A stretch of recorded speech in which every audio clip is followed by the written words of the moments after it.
यहीं पर एक बात पता चलती है कि एलिना को उन लड़कों के लिए एक बच्चे को जन्म देना रहता था। जब अस्टोन को पता चलता है कि एलिना और उन लड़कों के बीच एक अजीब रिश्ता है जिसे हम आगे जानेंगे।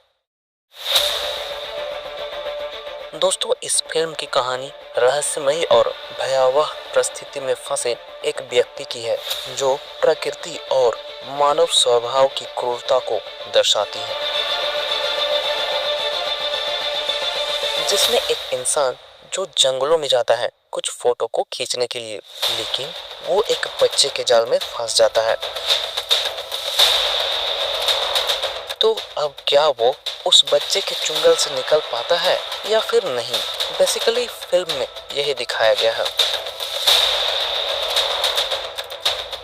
वैसे ये मूवी 2023 में रिलीज हुई थी और ये एक अमेरिकी हॉरर थ्रिलर फिल्म है जिसका नाम है द सिटी। फिल्म की शुरुआत एक डरावने दृश्य से होती है जिसमें एक छोटा बच्चा रेगिस्तान में भटकता हुआ दिखाई देता है। साथ ही वह अपने हाथ में एक मानव उंगली को लिए हुए रहता है और उसे लॉलीपॉप की तरह खा रहा होता है। यह दृश्य हमें शुरू से ही असहज कर देती है और फिल्म के भयावह माहौल को स्थापित करती है। इसके बाद कहानी वायंधम अस्टोन नाम के एक फोटोग्राफर पर केंद्रित होती है जो एक दुर्लभ चंद्र ग्रहण की तस्वीरें लेने के लिए एक सुनसान रेगिस्तान में जाता है। वह एक शहरी व्यक्ति है जो प्राकृतिक की इस जंगली दुनिया से बिल्कुल अनजान है। अस्टोन तस्वीरें लेने के बाद रात को रेगिस्तान के पत्थरों पर ही सो जाता है। अगले दिन जब वो अपने कार के तरफ वापस जाने लगता है तभी उसे एक बच्चा दिखाई देता है जो अकेला और परेशान लग रहा था। ये देखकर अस्टोन उसकी मदद करने की कोशिश करता है क्योंकि वो लड़का बताता है वो अपने माता पिता से बिछड़ गया है। ये सुनकर अस्टोन उसे अपनी कार के पास ले जाने लगता है, पर वो लड़का अस्टोन के साथ जाने के बजाय दूसरी तरफ जाने लगता है, ये बोलकर कि उसके माँ बाप इधर गए थे, जिस कारण अस्टोन भी लड़के के पीछे चला जाता है ताकि वो लड़का फिर से न भुला जाए। घंटों चलने के बाद अस्टोन लड़के को एक जगह पर रोकता है और फिर से वहां से वापस चलने के लिए बोलता है, मगर इस बार वो लड़का अस्टोन का पानी मांगकर पीने लगता है और अस्टोन का हाथ छुड़ाकर हंसते हुए वहां से चला जाता है। ये देखकर अस्टोन फिर से उसके साथ जाने लगता है, पर वो लड़का अचानक से कहीं गायब हो गया था। साथ ही उस बच्चे को ढूंढने के चक्कर में अस्टोन अपने रास्ते से भी भटक जाता है और रेगिस्तान में ही कहीं खो जाता है। इसलिए अब वो वहां से वापस आने की कोशिश करने लगता है। घंटों चलने के बाद अस्टोन काफी थक चुका था, इसलिए वो इस बार भी रेगिस्तान के पत्थरों पर ही सो जाता है। कुछ देर बाद अस्टोन को वहीं पर किसी के गाने की आवाज आने लगती है जिससे अस्टोन जाग जाता है। इसके बाद जब वो उठकर इधर उधर देखता है तो उसे एक गहरी घाटी के नीचे एक छोटा सा घर दिखाई देता है जिसमें एक अकेली महिला रह रही थी।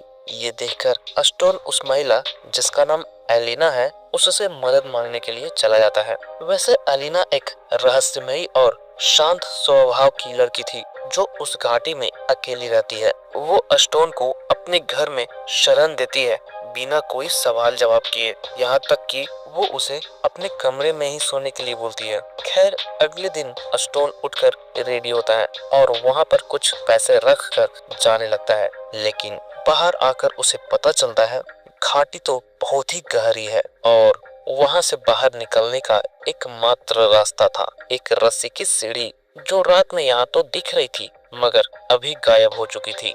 ये देखकर अस्टोन एलिना से जाकर पूछने की कोशिश करता है, पर एलिना अभी भी सो रही थी। इसलिए अब अस्टोन टाइम पास करने के लिए वहाँ के दीवारों पर बने पेंटिंग्स की तस्वीरें लेने लगता है। कुछ देर बाद जब एलिना वहाँ आती है तो अस्टोन सीढ़ी के बारे में पूछता है, जिस पर एलिना बोलती है उसे नहीं पता क्योंकि वहाँ पर रह रहे और भी कुछ लोग कभी कभार सीढ़ियों को ले जाया करते हैं जो कुछ ही देर में या फिर एक दो दिन बाद लाकर रख देते हैं। ये सुनकर अस्टोन पत्थरों पर ही चढ़कर ऊपर जाने की कोशिश करने लगता है क्योंकि इसके अलावा ऊपर जाने का कोई और रास्ता नहीं था। वहीं बहुत कोशिश करने के बावजूद भी अस्टोन पत्थरों पर नहीं चढ़ पाता, जिसके बाद इसी तरह एक रात और बीत जाती है। अगले दिन फिर से अस्टोन वहां पर रखे कुछ औजारों की मदद से पहाड़ पर चढ़ने की कोशिश करने लगता है। कुछ ऊंचाई चढ़ने के बाद अचानक से ऊपर से किसी जानवर का कटा हुआ सर गिरता है, जिसकी वजह से अस्टोन का हाथ पहाड़ पर से छूट जाती है और वो वापस से नीचे गिरकर बेहोश हो जाता है।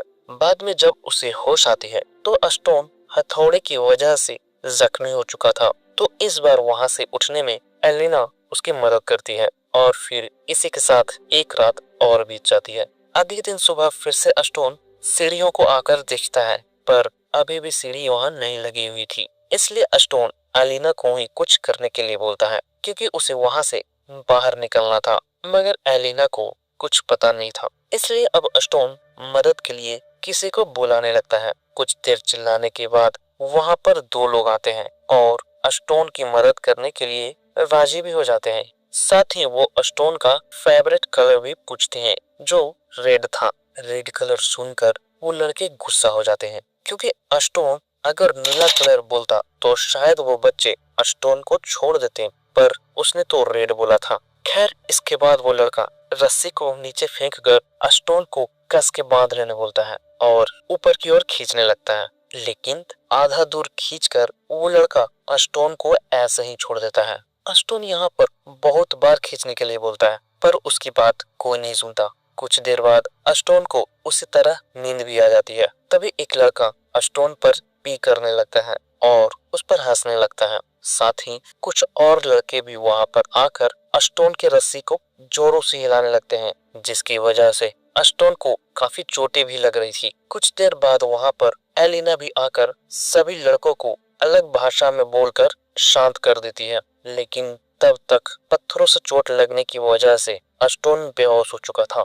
रात में जब अस्टोन जागता है तो वो एलिना से लड़कों के बारे में पूछता है, तो पता चलता है अस्टोन अब उस घाटी में फंस चुका है। वहीं एलिना भी उसकी मदद नहीं कर सकती थी, क्योंकि वह खुद भी वहां पर फंसी हुई है। और फिर इसी तरह दर्द से चिल्लाते हुए एक रात और बीत जाती है। अगले दिन अस्टोन एलिना से मिलजुल कर रहने की कोशिश करने लगता है, क्योंकि एलिना की बातों पर अस्टोन को अब धीरे धीरे शक होने लगा था कि वो कुछ न कुछ अस्टोन से छुपा रही है। इसलिए वो एलिना से सवाल भी पूछता है कि वो बाहर क्यों नहीं निकलती। लेकिन एलिना का जवाब स्पष्ट और रहस्यमय होता है। वह कहती है कि बाहर की दुनिया सही नहीं है, इसलिए उसे अपनी स्थिति स्वीकार कर लेनी चाहिए। खैर, इसके बाद अब जैसे जैसे कहानी आगे बढ़ती है, अस्टोन को पता चलता है घाटी के ऊपरी किनारों पर जो जंगली और क्रूर लड़के समय समय पर दिखाई देते हैं, वो एलिना को भोजन और जरूरी सामान भी ला कर देते हैं।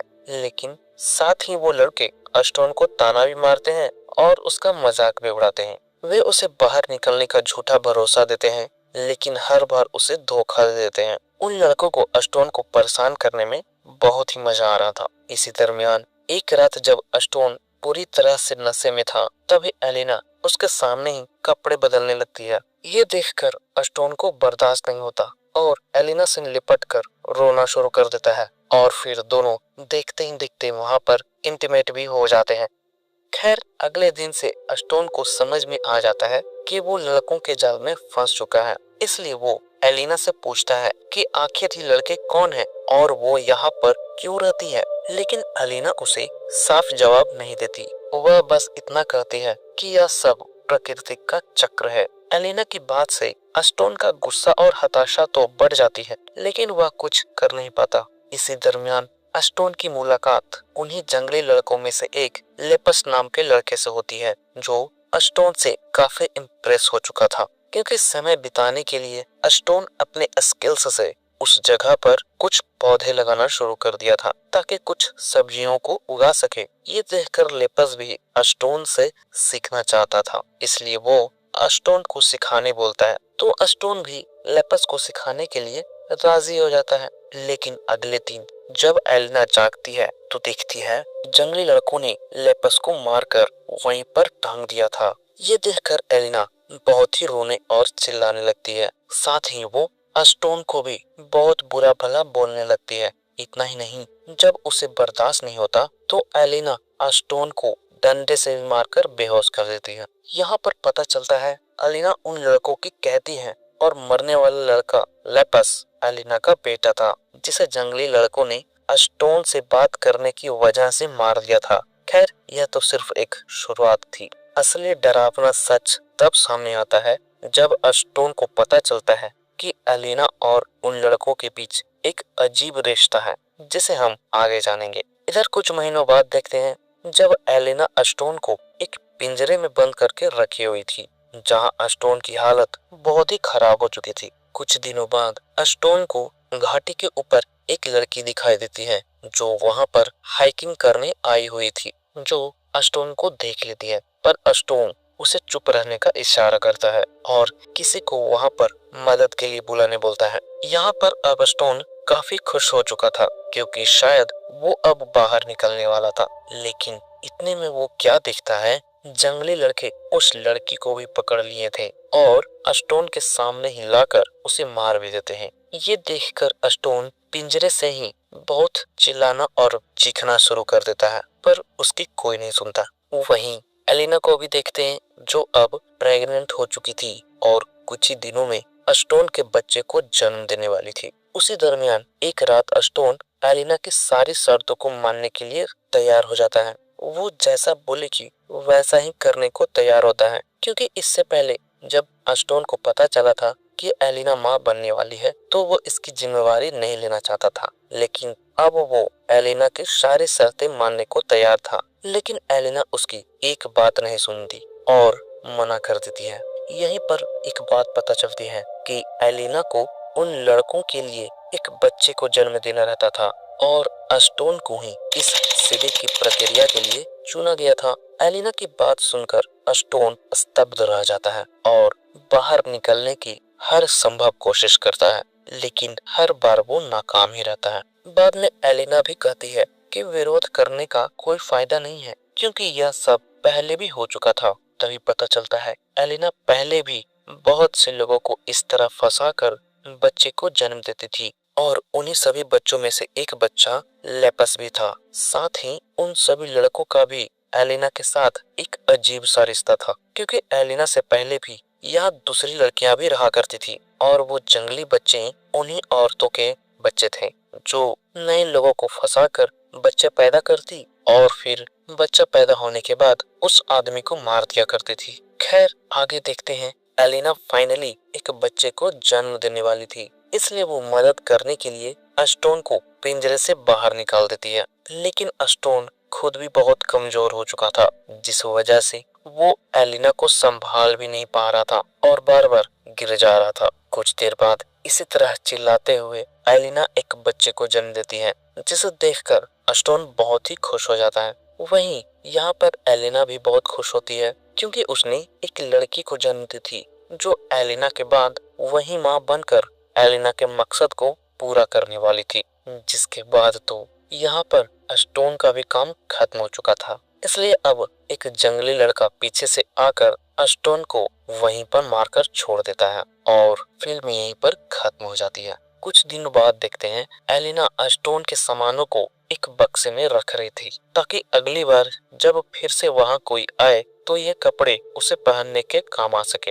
क्योंकि इससे पहले एलिना ने अस्टोन को भी किसी के कपड़े निकाल कर पहनने को दी थी और अब वो साइकिल फिर से चलने वाला था, तो शायद अस्टोन के कपड़े आगे उसे काम आते। तभी बाहर में अस्टोन के लाश को भी देखते हैं, जो जस के तस पड़ी हुई थी और अब तो वो सड़ना भी शुरू हो गई थी। इसी के साथ ये कहानी भी खत्म हो जाती है।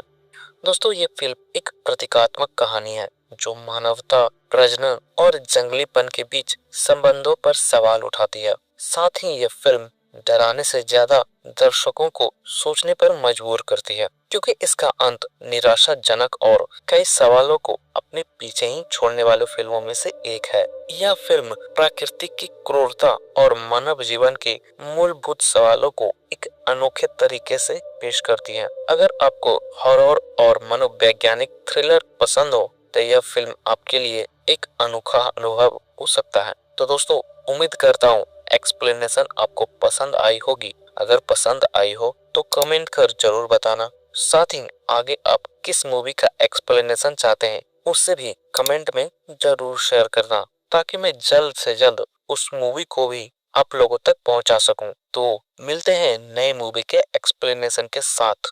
जय हिंद।